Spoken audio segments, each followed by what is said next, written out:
Welcome back to the deep dive. Yeah, glad to be here for this one. Today, we are doing something a little different. We aren't just analyzing a text. We're effectively, we're stepping into a time machine. Oh, absolutely. We're going right back to the 60s. Right. So I want you, the listener, to picture a very specific moment in time. It is Saturday night, March 25th, 1967, and the time is exactly 8:50 p.m. It's a very specific place and time. Yeah. And the atmosphere is, well, it's crucial here to understand what's happening. Yeah, we are in Elmira, New York. We're inside the living room of Jane Roberts. She's the author and medium, and her husband, Rob. Right. Now, usually when people think of, channeling or seances from the 60s, they picture, I don't know, dark rooms, candles. The crystal ball, maybe. Ah. Everyone holding hands in a circle. Exactly, but the vibe here is completely different. It's very domestic. It's just relaxed. It's intimate. They've got friends over, two women named Claire Crittenden and Pat Norelli. It basically feels like a standard Saturday night dinner party, until it doesn't. Yeah, it shifts gears really fast. This particular night, which is recorded as session 329 of the early sessions, book 7 of the Seth Material, is what I kind of like to call a double feature. A double feature. That is the perfect way to frame it, because the first half of the night is essentially a savage psychological roast. Oh, it really is. It's a roast of one of the guests regarding her dating life. I mean, Seth, the personality that Jane channels, he does not hold back at all. He is just roasting her choices. He really doesn't. But then, the second half of the night takes this hard left turn into high strangeness. Jane's consciousness essentially leaves the building to deliver a lecture on war and reality to a classroom hundreds of miles away in Boston. Right. So we have relationship advice that cuts straight to the bone, followed by telepathy, teleportation, and anti-war philosophy. It's quite the pivot. It covers the full spectrum of the Seth Material in just one sitting. You get the really granular personal psychology and then the grand metaphysics. So before we get into the roasting and the teleporting, let's set the ground rules. We are diving deep into session 329 of the early sessions, book 7 of the Seth Material. Published, of course, by the New Awareness Network. Our mission today is to unpack 3 big things. The psychology of the chase in relationships, which is shockingly relevant today, the ability of the mind to project beyond the body, and a radical philosophy on war and peace. Sounds like a lot for one night. It is. Oh, and just a quick heads up before we really get going. This podcast will be distributed free of charge on all major platforms for educational purposes. So let's get settled in the living room. Okay, we have Jane, Rob, Claire, and Pat. Now, Pat Norelli is a high school teacher visiting from Boston.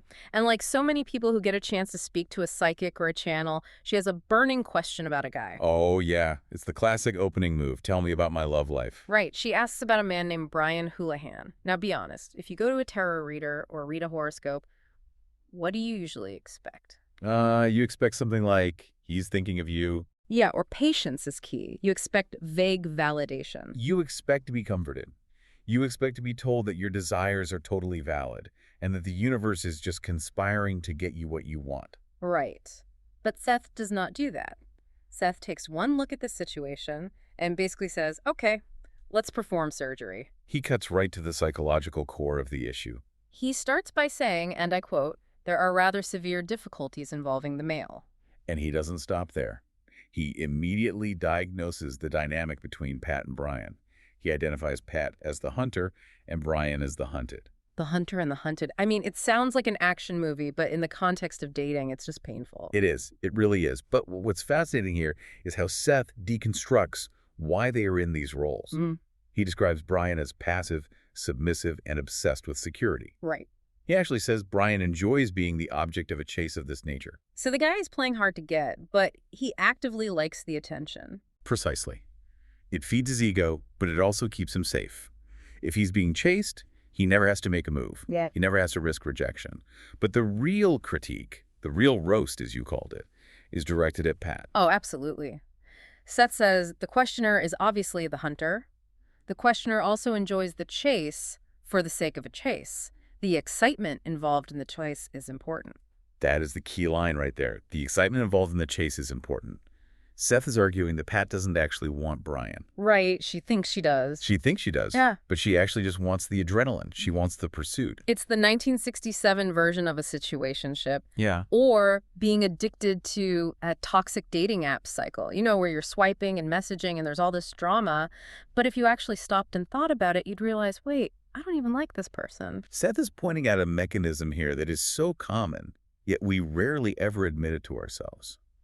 He says she is using the energy of this obsession, this vital energy, to avoid facing herself. This is where it gets really deep. He calls it a counterfeit living pattern. Yes, a counterfeit living pattern. Yeah. That is a heavy, heavy concept. Let's unpack that. What does he actually mean by counterfeit? Think about a counterfeit bill. Yeah. It looks like money. It feels like money. You can maybe even pass it to someone who isn't paying close attention. Oh. But it has no actual value. Yeah. A counterfeit living pattern looks like life. It has drama. It has high-stakes emotion. Will he call? Won't he call? But it's a substitute. It's a distraction. A distraction from what, though? From real growth. Seth says, the questioner is indeed on a pilgrimage to find her own personality. You cannot substitute some other personality. It would work very well, but it does not work that way. That is such a heavy hitter. You cannot substitute some other personality. He's basically saying, Pat, you are trying to find yourself by chasing him. Exactly. She is projecting qualities she needs to develop in herself. Assertiveness, perhaps, or a certain type of grounding. She's projecting those onto him. She's trying to possess those qualities by possessing him. But as Seth says, you must know your own personality and develop your own abilities. And this should be your quest now. And the kicker is, Seth says she intuitively knows she wouldn't even be happy with him. Right. He totally calls her out. He says, you chase him precisely because you are fairly certain you would not have him. That is the safety of the unavailable partner. It's safe because you never have to actually deal with the messy reality of the relationship. You just get to live in the fantasy of the pursuit. It's way easier to pine for a ghost than to live with a real human being who leaves socks on the floor and disagrees with you. Exactly. And meanwhile, you are safe from having to do the hard work of your own destiny. Seth mentions that Pat has this heartless determination, which sounds like an insult, doesn't it? It does, but he means it as a compliment regarding her strength of character. He means she has real grit. He says she should use that determination for her own growth, not for cornering a timid man. Cornering a timid man, I love the imagery. It's like a cat with a mouse it doesn't even want to eat. It really is. It's purely for the sport of it. And Seth even gives her career advice. He validates her teaching, but he drops this very specific detail. He says she has a knack for writing historical fiction, specifically regarding the Tudor period. Which is interesting because it shows that Seth isn't just analyzing her psyche. He's looking at her potentials, her probable futures. He sees where that energy should be going instead of wasting it on Brian. It makes you wonder, right, for anyone listening, what are you chasing right now just to avoid sitting still with yourself? It's the ultimate question of this segment.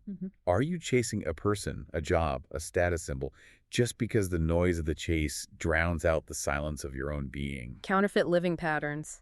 Man, that's going to stick with me. It's a concept that applies to so much more than just romance. Okay, so that's the first half of the night. Pat gets her psychological surgery. Everyone is probably taking a deep breath, maybe having a drink. But the night is just getting started. This is where the transition happens. We go from personal advice to what researchers call high strangeness. So Pat, as we mentioned earlier, is a high school teacher in Boston, and apparently she has a class of exceptional students who are interested in this kind of stuff. Right, and Seth decides he wants to deliver a lecture to them. Not just dictate a letter for Pat to read to them later, but to actually address them directly. And this is where the physical description of Jane, the medium, gets really chilling. The notes describe a real physical transformation. Jane's voice becomes strong and forceful. Her eyes are closed, but the witnesses say she was really out. And Jane herself, later in her own notes, says she felt a great power sweeping me away. She says she wasn't in the living room as Elmira anymore. She felt she was actually in the classroom in Boston. He describes looking down at the seats. She sees the blackboard. She sees the empty seats in the back. This is a classic description of an out-of-body experience or bilocation. And look, skeptics might say, well, she just imagined it. Oh, I see a blackboard. Every classroom has a blackboard. Right, those are generalized details. But then Seth, speaking through Jane and Elmira, starts pointing things out about a room hundreds of miles away. Specifics. Very specific. He says there's a boy in a third or fourth seat, back from the front, in the left row toward the wall. Think about the precision of that. Third or fourth seat, left row, toward the wall. Those are coordinates. And he adds this fascinating metaphysical detail about that specific boy. He says this boy is on his last reincarnation within this system. Which implies a certain maturity or a specific path for that soul. But the evidential part is the seating. Pat later verified the layout of the room. It really gives you goosebumps. It's 1967. There's no internet, no Zoom calls, no FaceTime. And here's a personality claiming to be speaking through a woman in New York, looking at a boy in a classroom in Boston. It sets the stage for the lecture itself, because if you accept that this projection is happening, then the words Seth speaks carry a completely different kind of weight. He isn't just philosophizing, he's demonstrating the very concepts he's about to teach. Exactly. He is walking the walk before talking the talk. So let's get into the lecture. Imagine you are one of these students. It's the late 60s, the Vietnam War is raging, the draft is looming over you, the counterculture is exploding, and you hear this voice telling you about reality. The context of the war is crucial here. These kids are scared. They are angry. And Seth addresses them directly about violence. He takes a very hard line. He says there is never any justification for war and there is never any justification for killing. It sounds like standard pacifism at first, but he immediately follows it with a paradox that is central to his philosophy.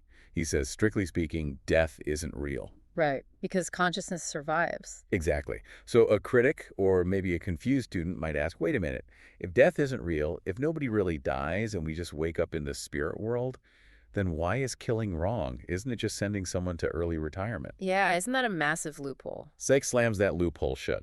He says, since you have created death, you are left to deal with it. As long as you believe that a bullet can kill a man, then it behooves you not to kill. That is such a nuanced argument. It is. He's saying even if the victim's soul survives, the act of killing is a violation of the agreement we have in this reality. We believe in death. We believe in the finality of the bullet. So if you kill, you are violating your own integrity within the system you chose to live in. Exactly. You can't use a metaphysical truth, that the soul is eternal, to justify a physical violation like murder. If you play the game of physical reality, you have to respect the rules you've agreed to.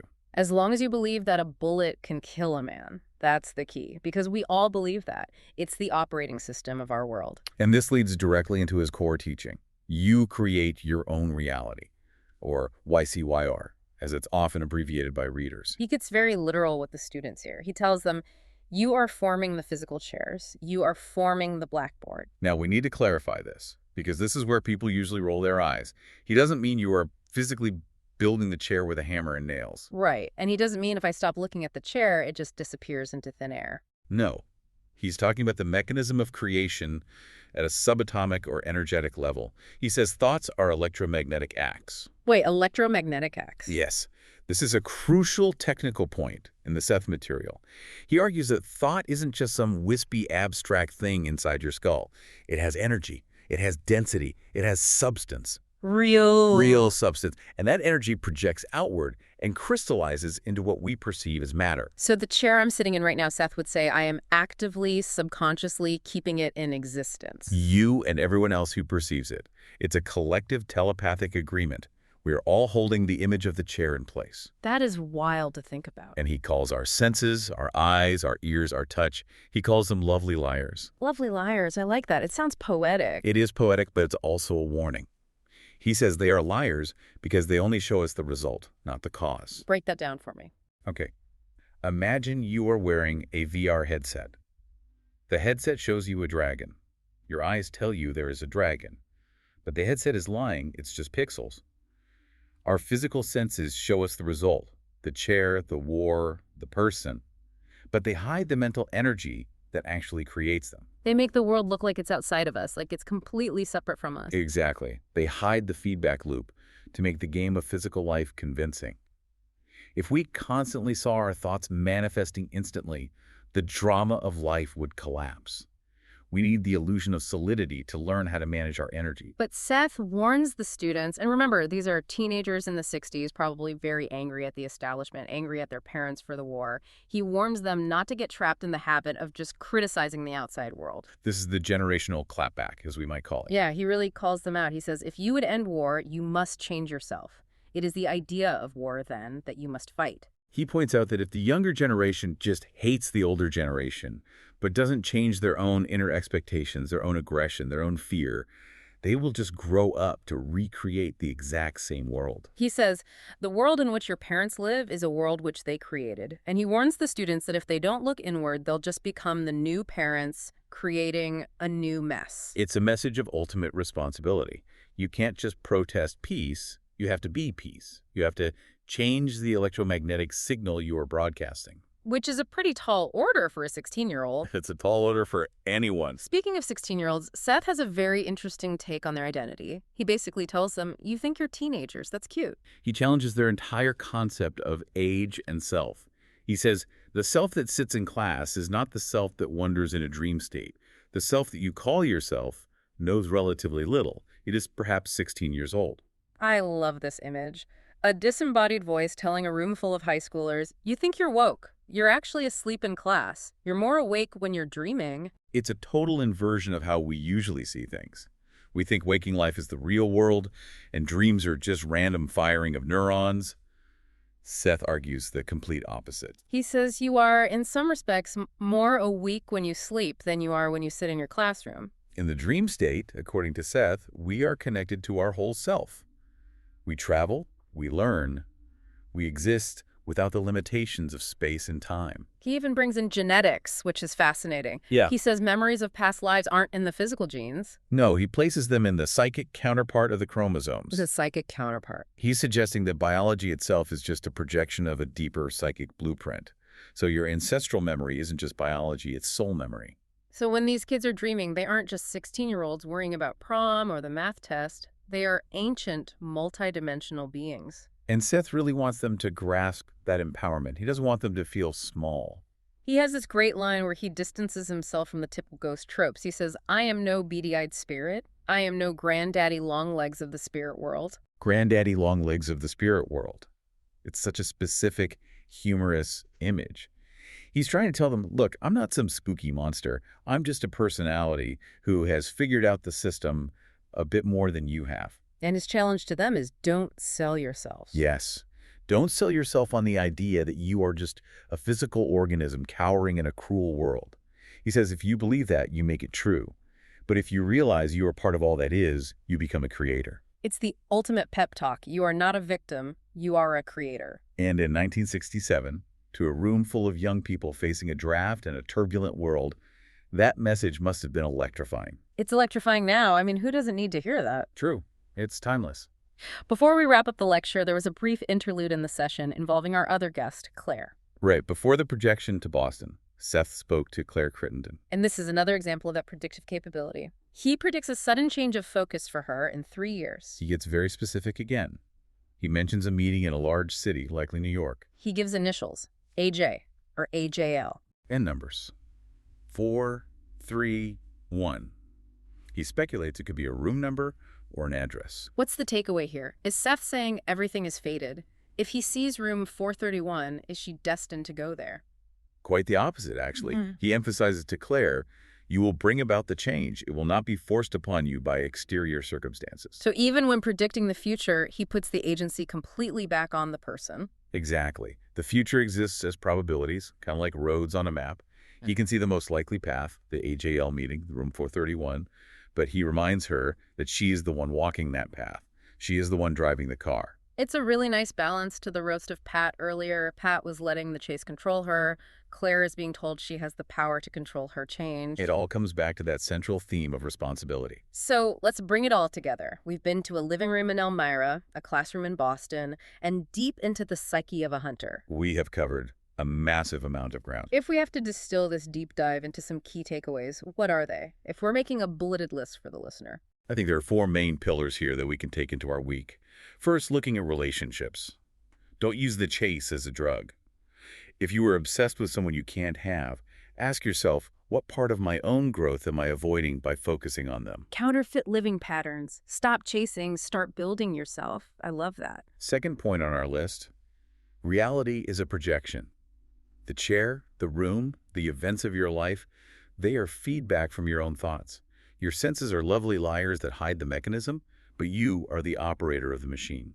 Third point, war and peace begin in the mind. You cannot kill an idea with a bullet. If you want a peaceful world, you have to dismantle the violence in your own heart first. And finally, identity. You are so much more than the person looking in the mirror. You are a multidimensional traveler.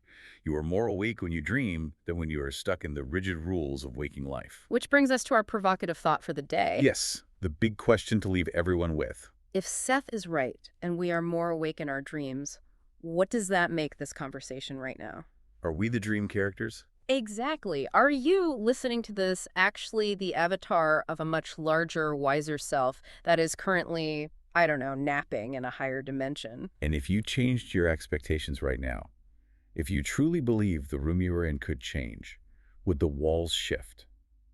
Would the lovely liars have to tell you a different story? It makes you want to look at the furniture a little differently, doesn't it? It certainly does. If you want to go straight to the source, and we really recommend you do because we've only scratched the surface of this session, you need to study the Seth Material books. Specifically, this was session 329. You can find it in the early sessions, book 7. We strongly encourage you to visit the New Awareness Network website and bookstore. That's at sethcenter.com/the early sessions. There's nothing quite like reading the raw transcripts. The nuance is incredible. Absolutely.